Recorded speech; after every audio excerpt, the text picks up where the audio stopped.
पक्षाचे यशस्वी अध्यक्ष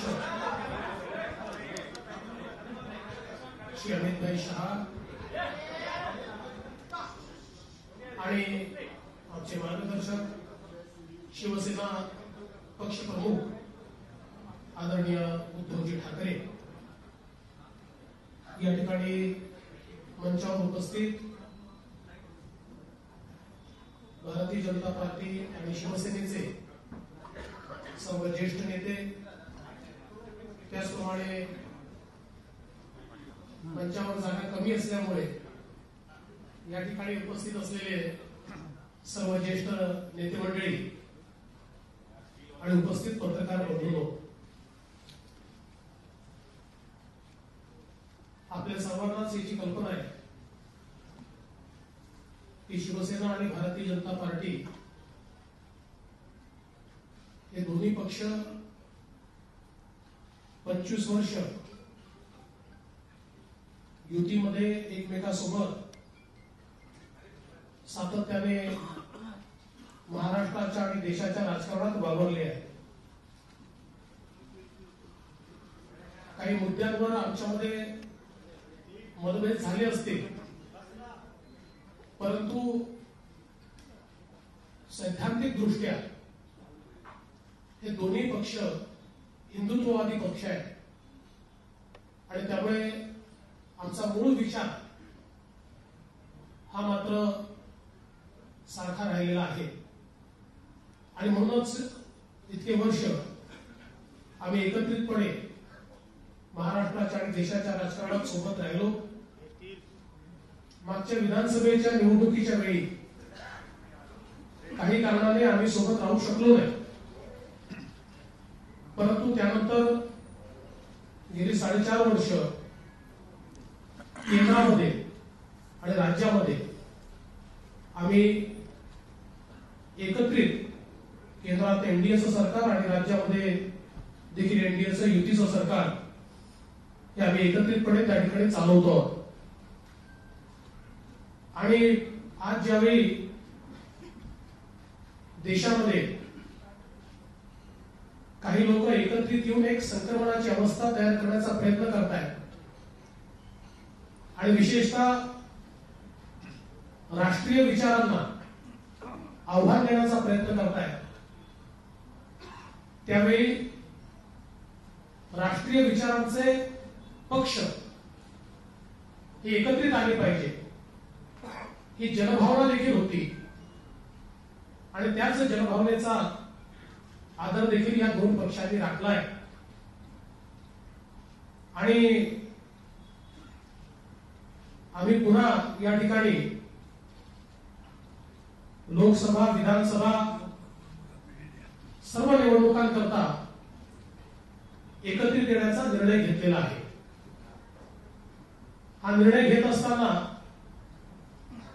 केवळ सत्ता पदे यापुरतं मर्यादित नाही, तर एक मोठी वैचारिक चर्चा हो. काही मुद्दे शिवसेना पक्षप्रमुख उद्धवजींनी आमच्यासमोर मांडले, त्या मुद्द्यांवर चर्चा होऊन आणि पुढे जाताना कशा प्रकारे सामान्य माणसाचं, शेतकऱ्याचं, गरिबाचं हित आपल्याला राखता येईल याचा व्यापक विचार करून आम्ही ही युती करण्याचा निर्णय घेतलाय. विशेषतः आपल्या सर्वांना माहिती आहे की अयोध्येमध्ये प्रभू श्रीरामाचं मंदिर झालं पाहिजे ही अतिशय आग्रही मागणी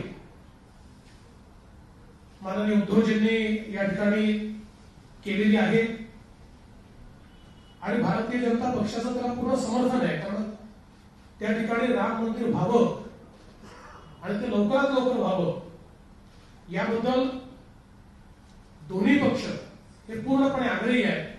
आणि नुकतंच केंद्र सरकारने देखील जवळजवळ 63 एकर जमीन जी त्या ठिकाणी अविवादित आहे न्यासाला देऊन मंदिर निर्माणाचा मार्ग एक प्रकारे सुकर करण्याचा प्रयत्न केलेला आहे आणि त्यातनं हे जे प्रयत्न आहे हे दोन्ही पक्षांचे प्रभू श्रीरामाचं मंदिर हे त्या ठिकाणी लवकरात लवकर व्हावं या संदर्भातले निश्चितपणे आहेत आणि आमच्यातला धागा देखील हा आहे.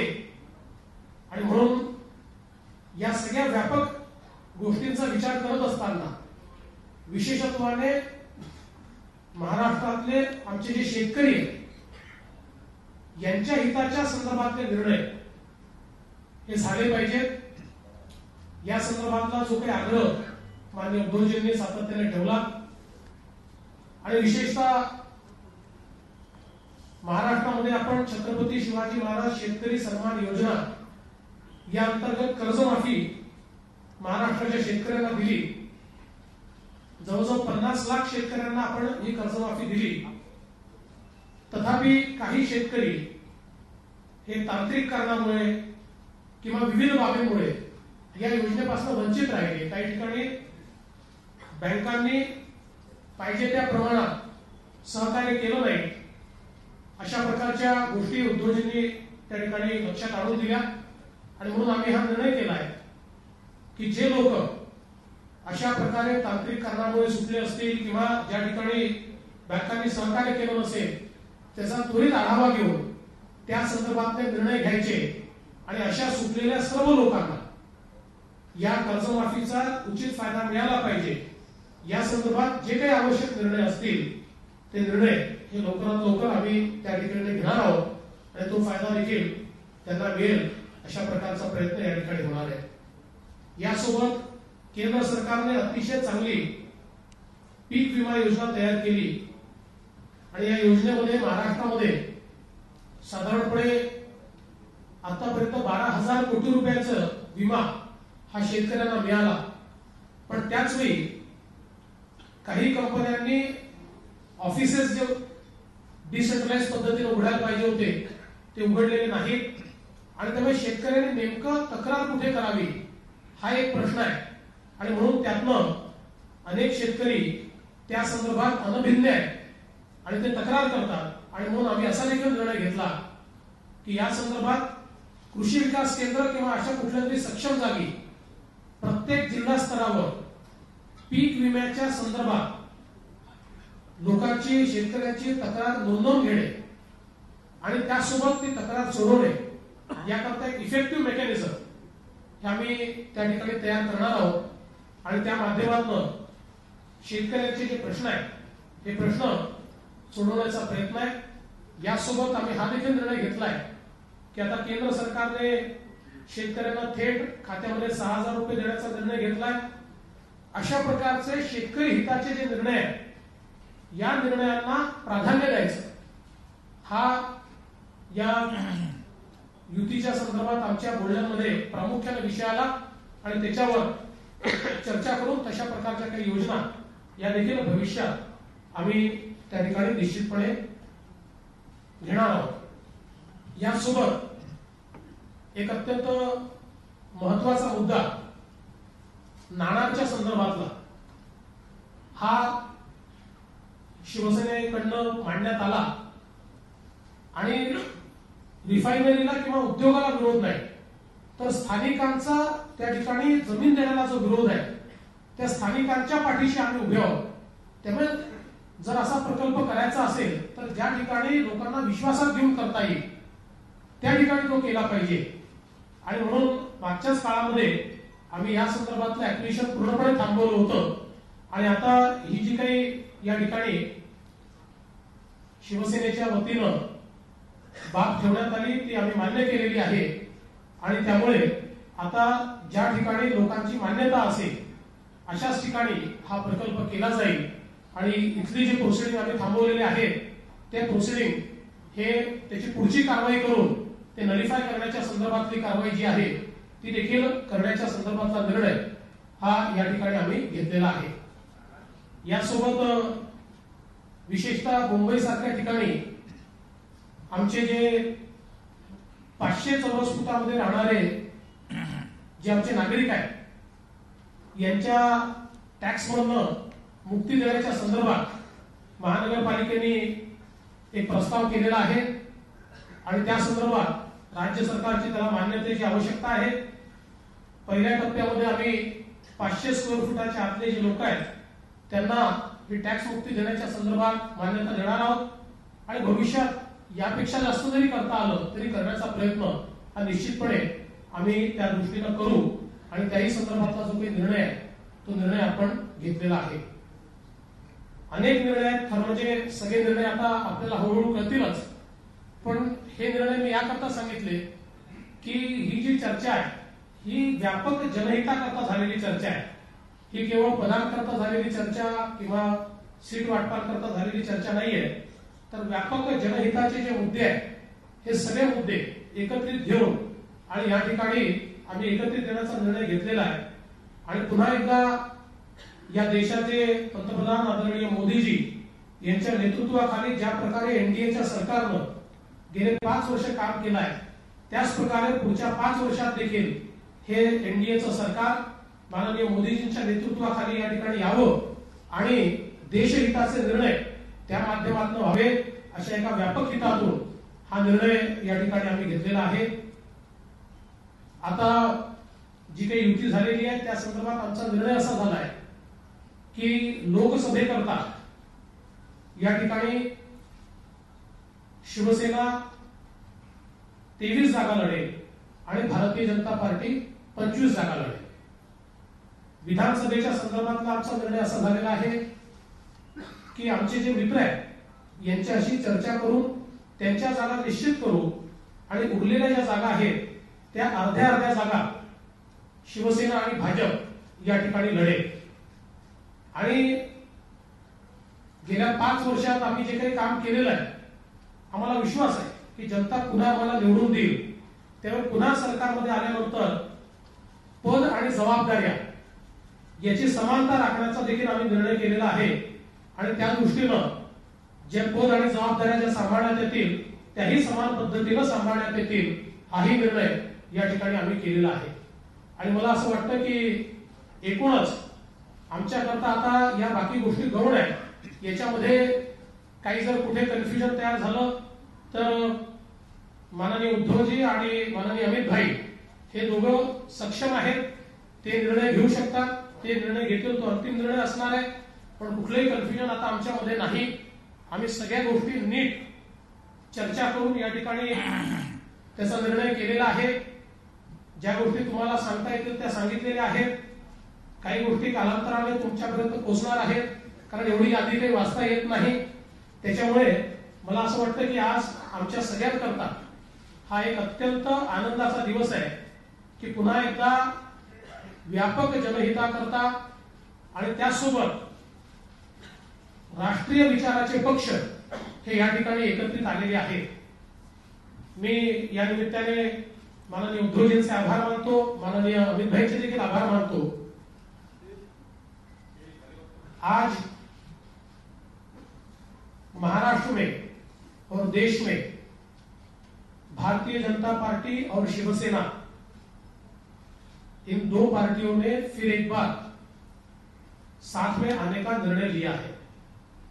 पिछले 25 वर्षों से हम लोग साथ में रहे हैं और हमारा 25 साल का रिश्ता है.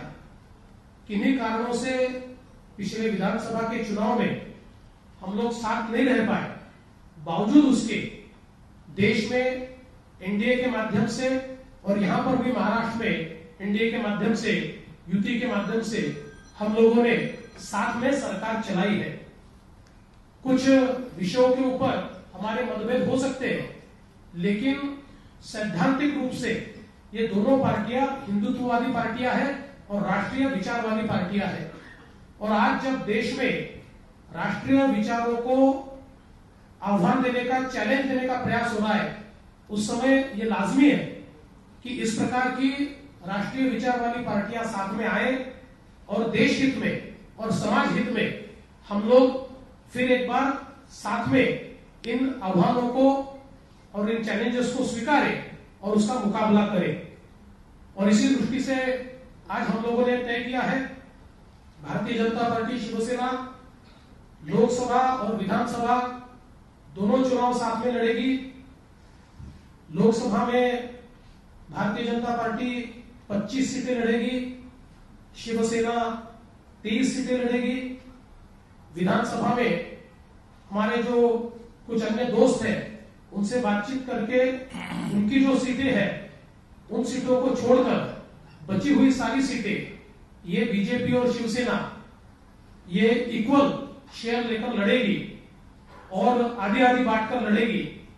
और इसके साथ साथ ये भी तय हुआ है, क्योंकि हमें विश्वास है कि देश में भी आदरणीय मोदी जी के नेतृत्व में पिछले 5 वर्षों में बहुत अच्छा काम हुआ है और इसलिए देश में भी एनडीए की सरकार आने वाली है और महाराष्ट्र में भी हमारी भारतीय जनता पार्टी, शिवसेना और हमारे जो मित्र इनकी सरकार आने वाली है। और इसलिए इस सरकार के आने के बाद पद और जिम्मेदारियां ये समान रूप से इसका निर्वहन हम लोग करेंगे, ये भी निर्णय हमने यहाँ पर लिया हुआ है। ये जो हमने अलायंस किया है ये कुछ सिद्धांतों के ऊपर किया है। विशेष रूप से राम मंदिर के लिए जो सातत्य से शिवसेना का आग्रह है, भारतीय जनता पार्टी मूल रूप से ये मानती है कि अयोध्या में प्रभु श्री राम जी का मंदिर होना चाहिए और इसके लिए केंद्र की सरकार ने भी बहुत बड़े पैमाने पर अभी प्रयास किए हैं और हम सबने देखा कि जो अविवादित भूमि है उसको भी न्यास को आवंटित करने का एक कार्य केंद्र सरकार ने शुरू किया है। तो इसलिए दोनों पार्टियां ये मानती है कि राष्ट्रीय अस्मिता का मुद्दा है और वहां पर प्रभु श्री राम जी का मंदिर ये बने और जल्द से जल्द बने। और मुझे लगता है कि निश्चित रूप से ये हम लोग करेंगे। इसके साथ साथ किसानों के मुद्दों पर हमारी बातचीत हुई है और विशेष रूप से महाराष्ट्र में हम लोगों ने जो कर्जा माफी दी है, जो ऋण माफी दी है, उस ऋण माफी में अभी तक 50 लाख किसानों को ऋण माफी मिली है। किंतु जो किसान किन्हीं तकनीकी कारणों के कारण, किन्हीं निर्णयों के कारण उसमें से बचे हैं या उसमें से छूट गए हैं, उनको भी उसमें लाने का निर्णय हम लोगों ने यहाँ पर किया है। और हमारे शिवसेना के पक्ष प्रमुख उद्धव जी ठाकरे जी ने इसी बात को हमारे सामने रखा था कि जो छूटे हुए लोग हैं इनको भी हम लोग सम्मिलित करें। और उसके साथ साथ आदरणीय मोदी जी ने प्रधानमंत्री फसल बीमा योजना, एक बहुत ही अच्छी स्कीम इस देश में लागू की। महाराष्ट्र में अभी तक किसानों को 12,000 करोड़ रुपया इस स्कीम के माध्यम से मिला है। परंतु इस स्कीम के लिए जो हमारे किसान हैं उनके मन में कभी कोई संभ्रम होता है, उनको शिकायतें होती है, तो एक बड़ा प्रश्न उठता है कि वो शिकायतें कहां करें। और इसलिए बहुत अच्छा सुझाव माननीय उद्धव जी ने दिया कि हम इसके लिए कुछ ऐसी व्यवस्था हर जिले में करें कि किसानों को इस योजना का फायदा भी मिले और अगर कोई उनकी उसमें कंप्लेंट हो तो तुरंत वो कंप्लेंट रजिस्टर हो और वो कंप्लेंट एड्रेस भी हो। इस प्रकार की व्यवस्था भी हर जिले में करने का निर्णय ये हम लोगों ने यहाँ पर किया हुआ है। इसके साथ साथ हम लोगों ने जो विशेष रूप से मुंबई जैसे शहर में जहां पर 500 स्क्वायर फीट से कम मकानों में जो हमारे मध्यम वर्गीय परिवार रहते हैं तो उन परिवारों को टैक्स में रियायत मिलनी चाहिए। इस प्रकार से महानगर पालिका ने एक प्रस्ताव भी दिया है और राज्य सरकार उस प्रस्ताव को स्वीकारेगी और निश्चित रूप से उनको रियायत दी जाएगी। और आगे में इसकी व्याप्ति भी अगर हम बढ़ा पाए तो उसका भी विचार हम लोग निश्चित रूप से करने वाले हैं। और जो अलग अलग मुद्दे हैं इन सभी मुद्दों के ऊपर हम लोगों ने बहुत विचार करके और उसके ऊपर निर्णय किए हुए हैं। मैं भी सारी चीजें बहुत विस्तार से यहाँ इसलिए नहीं बताना चाहता कि हमको आदरणीय उद्धव जी और आदरणीय हमारे राष्ट्रीय अध्यक्ष जी ये दोनों का संबोधन भी प्राप्त होने वाला है, लेकिन मैं इतना ही कहना चाहता हूं कि हम लोगों ने सैद्धांतिक रूप में मन से एक साथ आकर, मन से नहीं, मन से, दिल से, दिल से और हृदय से, आपके मन में जो मन है वो नहीं, हमारा मन एकदम साफ है और साफ मन से। इसको साफ करके ध्यान में आ गया ना। तो ये एक अच्छा फैसला देश के हित में किया है और मुझे पूरा विश्वास है फिर एक बार देश में आदरणीय मोदी जी के नेतृत्व में एनडीए की सरकार आएगी और देश हित में हम लोग काम करेंगे, ये मैं विश्वास व्यक्त करता हूं। और विशेष रूप से मैं दरखास्त करूंगा कि आदरणीय शिवसेना पक्ष प्रमुख उद्धवजी ठाकरे गेले 4-4.5 वर्ष आमच्या सरकारचे मार्गदर्शक म्हणून देखील त्यांनी काम केलं आहे आणि वेळोवेळी त्यांचा सल्ला देखील आम्ही निश्चितपणे घेतलेला आहे। आता तुम्हाला माहित नाही मी कधी सल्ला घेत होतो, त्यामुळे तुमच्या मनात कन्फ्युजन असेल, पण मी योग्य वेळी बरोबर सगळे सल्ले घेतलेले आहेत। त्यामुळे आमचे आदरणीय उद्धवजी यांना मी विनंती करतो की त्यांनी या ठिकाणी संबोधित करावं। माननीय अमितजी, माननीय मुख्यमंत्री महोदय, माझ्यासोबत आणि आसपास बसलेले सर्व शिवसेना आणि भारतीय जनता पक्षाचे आमदार, खासदार, नेते आणि पत्रकार बांधवांनो, खरं म्हणजे मुख्यमंत्री महोदयांनी आजच्या प्रेस कॉन्फरन्सचा सगळा जो काही हेतू आहे तो अत्यंत चांगल्या शब्दात आपल्याला सांगितलेला आहे। आणखी काही बोलण्याची आवश्यकता मला आहे असं काही वाटत नाही, पण एक गोष्ट नक्की, पुढे मी काही बोलण्याच्या आधी गेल्या आठवड्यामध्ये जो एक दहशतवादी हल्ला झाला पुलवामा, त्या माझ्या मातृभूमीच्या शहीद झालेल्या वीरपुत्रांना नम्रपणाने मी श्रद्धांजली वाहतो, अभिवादन करतो आणि त्यांचं बलिदान हे नक्कीच वाया जाणार नाही। संपूर्ण देश आज एकवटलेला आहे। देशामध्ये मागे बोललो होतो की उद्वेग आहे, आक्रोश आहे, राग आहे, संताप आहे आणि आपलं सरकार आणि हिंदुस्थान सरकार आणि आपला देश हा लेच्यापेक्षा नाही, हे पाकिस्तानला लवकरात लवकर आपण दाखवून देऊ नव्हे, त्यांनी तसं दाखवावं अशी माझी एक अपेक्षा आहे। त्याच सुमारास मी बोलताना हेही बोललो होतो की निवडणुका, युती ठीक आहे, निवडणुका येतात, निवडणुका जातात। युतीच्या बाबतीत म्हणाल तर साधारणतः गेले 30 वर्ष शिवसेना आणि भारतीय जनता पक्ष यांचं नातं आपल्या सगळ्यांसमोर आहे, जगले आहे। 25 वर्ष आमची युती घट्ट होती, 5 वर्ष सगळ्यांना एक संभ्रम होता युती आहे की युती नाही। अर्थात देवेंद्रजी, आपण जे सांगितलं की मी मार्गदर्शक म्हणून तुमच्याशी लढत होतो असं नाही, मार्गदर्शक बनून तुम्हाला मी काही गोष्टी सांगत होतो, आपण माझे सल्ले घेत होतात, पण आता यासाठी सल्ले घ्यायला आपल्याला गुप्त बैठका करण्याची गरज नाहीये। आज जसं आपण उघड भेटलेलो आहोत, आता उघड भेटीत आणि उजाड माथ्याने संपूर्ण राज्यात नाही तर देशामध्ये आपण फिरू। साहजिकच आहे, युती करायची तर का करायची, युती तोडायची तर का तोडायची, हे प्रश्न निर्माण केले जातात। युती करताना मी पंढरपूरच्या सभेत बोललो होतो की जागा वाटप होत राहील, इतर सगळ्याचं वाटप होईल, पण जे मुद्दे शिवसेनेने उचलले त्याच्यात खास करून माझा शेतकरी बांधव आहे, त्यांना कर्जमाफीची घोषणा आपण केली, नक्की केली। यंत्रणेमध्ये काही गोष्टी अडकतात आणि यंत्रणेचे बळी ठरतात। मी माझ्या बीडच्या त्या मेळाव्यामध्ये एक शेतकरी असं दाखवला होता, पण त्याचं कर्ज 4-5 तासामध्ये माफ केले गेलं, पण असे अनेक शेतकरी आजही आहेत की ज्यांना प्रमाणपत्र दिले गेले परंतु त्यांची प्रत्यक्षात माफी झालेली नाही। कर्जमुक्ती, मी कर्जमुक्ती म्हणतो पण कर्जमाफी झालेली नाही। तर सुधीर भाऊ, खास करून आपलं खाते अर्थमंत्री, अर्थ पैसे द्यायला लागतील तुम्हाला, तर पण ते तिथपर्यंत पोहोचायला पाहिजे। त्याच्यानंतर दूसरा एक जो अभी जी ऐसे हुआ है कि प्रधानमंत्री फसल बीमा योजना तो बड़ी अच्छी है।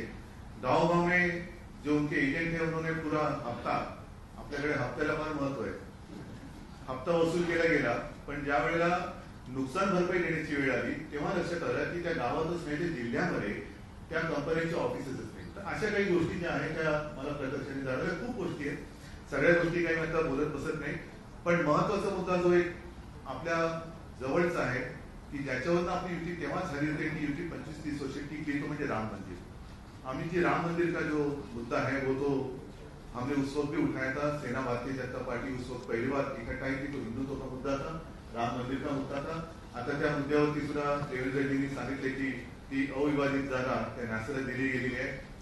मंदिर लवकरात लवकर झालंच पाहिजे, कारण ती आपल्या देशाची ओळख आहे।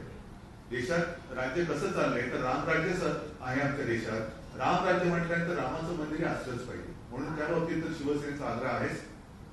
बाकी गोष्टी नाणारबद्दल जे देवेंद्रजी आपण जाहीर केलं त्याच्याबद्दल मी तुम्हाला धन्यवाद देतो. कारण नाणार म्हणजे नाणार गाव नाही, नाणारमध्ये येणारी जी रिफायनरी आहे त्या रिफायनरीला तिथल्या जो भूमिपुत्रांचा विरोध आहे, आम्ही त्या भूमिपुत्रांसोबत आहोत. आणि जर तिथल्या लोकांना तो प्रकल्प नको असेल तर तो प्रकल्प तिथे होता कामा नये. याचा अर्थ असा नाही की तो प्रकल्प कुठेच होता कामा नये. जिथे त्या प्रकल्पाचं स्वागत होत असेल तिथे कुठे तो प्रकल्प करा, पण स्थानिक लोकांचा तिथला विश्वास संपादन करून तो करा. नाणार म्हणून हा प्रकल्प आपण हरवता, त्याच्याबद्दल मी तुम्हाला धन्यवाद देतो. असे अनेक विषय आहेत ते जसं आपण सांगितलं की हळूहळू लोकांसमोर येतील. लोकसभेचा सुद्धा जागा वाटप झालेला आहे. 23वी सीट कोणती ते आपण आज उद्या तरी आपण जाहीर करणार आहोत, तेही ठरलेलं आहे. विशेष म्हणजे त्याच्यानंतर लोकसभेनंतर 3 ते 4 महिने येणार विधानसभा. विधानसभेमध्ये सुद्धा आपण जे सांगितलं की ठीक आहे मित्रपक्ष आहेत सोबत, पण त्याच्यानंतरचा जो जागा वाटप आणि खास करून जबाबदारीचा वाटप हा समसमान असेल. आणि पूर्वी जो काही आपला एक फॉर्म्युला होता त्याच्यामुळे काय होतं ते आपल्याला माहिती आहे. पण आता दोन्ही पक्ष ताकदीने लढतील. ठीक आहे, 25 वर्ष आम्ही सोबत होतो, 5 वर्ष जे काय होतं ते तुम्हाला मी सांगितलं. हे नातं सगळ्यांसमोर आहे. म्हणजे आम्हाला जवळीकीचाही अनुभव आहे आणि संघर्षाचा सुद्धा अनुभव आहे. आणि मग आता एक वळण असं आलेलं आहे की जर आपला विचार एक असेल, आपलं धोरण ध्येय उद्दिष्ट एक असेल, तर काही उगाच गैरसमजावरती भांडत राहिलो तर 50 वर्ष ज्यांच्याबरोबर आपण लढत आलो त्यांच्या हातामध्ये पुन्हा देश आणि राज्य द्यायचं का, हा एक महत्वाचा प्रश्न आहे. पुन्हा तेच 55 हे आपल्या देशाला आणि राज्याला भोगावायला लावायचे का? आणि अनेक ठिकाणी कदाचित उद्या माझ्यावर टीका होऊ दे की पुन्हा तुम्ही कशी काही युती केली. उत्तर माझ्याकडे आहे, उत्तर मी देईन. पण शिवसेना आणि भारतीय जनता पक्षाला हरवण्याच्या उद्देशानेच समविचारी नाही, काही अविचारी लोक जर काही एकत्र येत असतील तर मी म्हणेन समविचारी लोक एकत्र आले तरी मला आवडतील. आणि म्हणून एक पुढचं पाऊल आम्ही टाकतो. झालं गेलं अगदी विसरून नाही, पण मी म्हणेन ते लक्षात एवढ्यासाठी ठेवू की ते कटू अनुभव पुन्हा येतात. आम्हाला झाले असतील काही समज गैरसमजातून चुका किंवा काही जे झाल्या असतील त्याची उघडत बसण्यासारखी काही आता परिस्थिती नाहीये, पण ते लक्षामध्ये येऊन ते पुन्हा आपल्याला अनुभव येऊ नये अशी नवीन सुरुवात करतो आहोत. आणि मला खात्री आहे शिवसेना आणि भारतीय जनता पक्ष एक दिलाने एकत्र आले तर हा देश आणि हे महाराष्ट्र राज्य हे एक मजबूत राज्य आणि मजबूत देश म्हणून केवळ आपल्या देशापुरतंच नाही तर जगामध्ये उदयाला येईल. आणि ती ताकद जर दोन्ही पक्षामध्ये नक्की आहे. तमाम हिंदू आज ह्या क्षणाची वाट बघत होता. मला असं वाटतं तो हिंदू मन हे आज आनंदित होईल. आणि म्हणून ही नवीन सुरुवात करत असताना आम्ही जी अब जो कुछ हुआ हमारी बातचीत तो हुई है. दोबारा ऐसा अनुभव हम एक दूसरे को नहीं आने देंगे और आगे बढ़ेंगे तो साथ में हाथ, सिर्फ हाथ नहीं साथ मनाने और दिल से आगे बढ़ेंगे.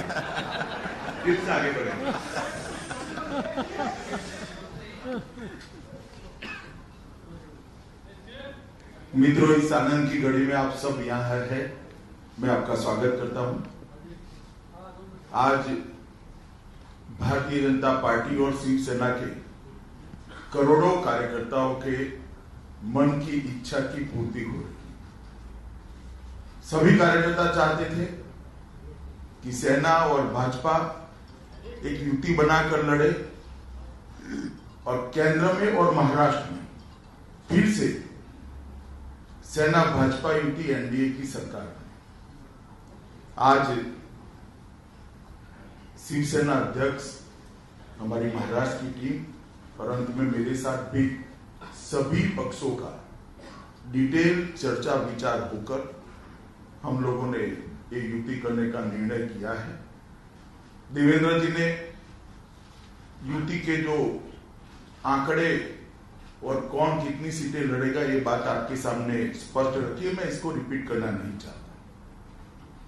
परंतु एक बात मैं फिर से देश भर के दोनों पक्षों के कार्यकर्ताओं को कहना चाहता हूं कि भारतीय जनता पार्टी का सबसे पुराना अगर कोई साथी है तो शिवसेना और अकाली दल ने भारतीय जनता पार्टी का हर समय पर अच्छे बुरे हर समय पर साथ दिया है। और मुझे आनंद है कि जो थोड़ा मनमुटाव बीच में हुआ था, हालांकि हम सरकार में साथ में ही थे, दोनों सरकार में, परंतु जो थोड़ा मनमुटाव था, आज यहीं इसी टेबल पर इसी क्षण सारा मनमुटाव समाप्त कर कर दोनों पार्टियां एक साथ आगे बढ़ने का निर्णय किया है। तो इसका मुझे बहुत बहुत आनंद है। और भारतीय जनता पार्टी और सेना की युति केवल एक राजनीतिक युति नहीं है, सिद्धांतों के आधार पर भी ये युति, राम मंदिर, देश की सुरक्षा, सांस्कृतिक राष्ट्रवाद, ये सारे मुद्दों लेकर दोनों पार्टियों ने दशकों तक संघर्ष किया है और विजय भी प्राप्त करी है। मुझे पूरा भरोसा है कि ये दोनों चुनाव में महाराष्ट्र में हम विजयी बनेंगे। जहां तक महाराष्ट्र का सवाल है, कुछ दिन पहले मैंने पुणे में एक आंकड़ा कहा था, मैं रिपीट करना चाहता हूं, सेना भाजपा युति मिनिमम 45 सीट से ये विजय लोकसभा के अंदर प्राप्त करेगी, 48 में से 45 सीट। अगर ये दोनों पक्ष आज एक साथ में आए हैं तो आंकड़ा अपने आप सिद्ध होने वाला है। मोदी जी के नेतृत्व में एनडीए की जो सरकार चली, जिसमें शिवसेना भी हिस्सेदार है, हमारे साथी है, वो सरकार ने 5 साल तक देश को आगे ले जाने के लिए बहुत सारे क्षेत्रों में बहुत सारी नए आयाम खोलते हुए काम किया है। और देश की जनता भी चाहती है कि फिर से एक बार मजबूत सरकार आए।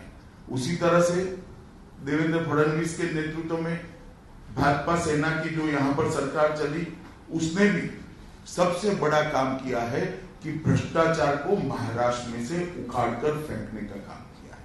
और बहुत अच्छे तरीके से, चाहे जल संचय का काम हो, कृषक कल्याण का काम हो, इंफ्रास्ट्रक्चर का डेवलपमेंट का काम हो, मुंबई के इंफ्रास्ट्रक्चर के डेवलपमेंट का काम हो, ये सारे काम दोनों पक्ष के नेताओं ने साथ में मिलकर अच्छे तरीके से करे हैं। मुझे पूरा भरोसा है कि आने वाले दोनों चुनाव, लोकसभा और विधानसभा, ये दोनों पार्टी के कार्यकर्ता कंधे से कंधा मिलाकर लड़ेंगे, जीतेंगे और लंबे समय तक दिल से युति को संभाल कर आगे बढ़ेंगे। मित्रों, मोदी जी के नेतृत्व में एनडीए और मजबूत होकर आने वाले चुनाव में उभरेगा, ऐसा हम सबको विश्वास है। मैं सेना प्रमुख उद्धव जी को भी बहुत बहुत साधुवाद देना चाहता हूं, अभिनंदन देना चाहता हूं। इन्होंने जो मनमुटाव था वो समाप्त करने में बड़े हृदय के साथ काम किया है।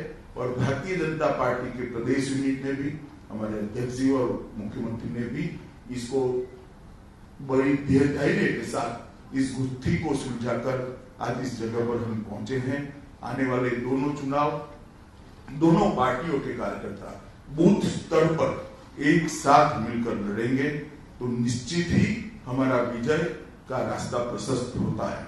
आज मैं अटल जी और बाला साहब दोनों का मूर्ति यहाँ पर है, फोटो यहाँ पर है, दोनों की स्मृति को श्रद्धांजलि अर्पित करते हुए मेरी बात को समाप्त करता हूँ और आशा करता हूँ कि आने वाले लोकसभा में मोदी जी के नेतृत्व में एक मजबूत सरकार जो देश को बहुत आगे ले जाए, ऐसी सरकार हम बनाने में सफल होंगे और विजय भी होगा। धन्यवाद। आम्ही आता हा देखील निर्णय केलेला आहे की यानंतर शिवसेना, भारतीय जनता पार्टीचे नेते हे महाराष्ट्रातल्या विभिन्न भागामध्ये जातील, कार्यकर्त्यांना देखील आम्ही त्या ठिकाणी एकत्रित करणार आहोत।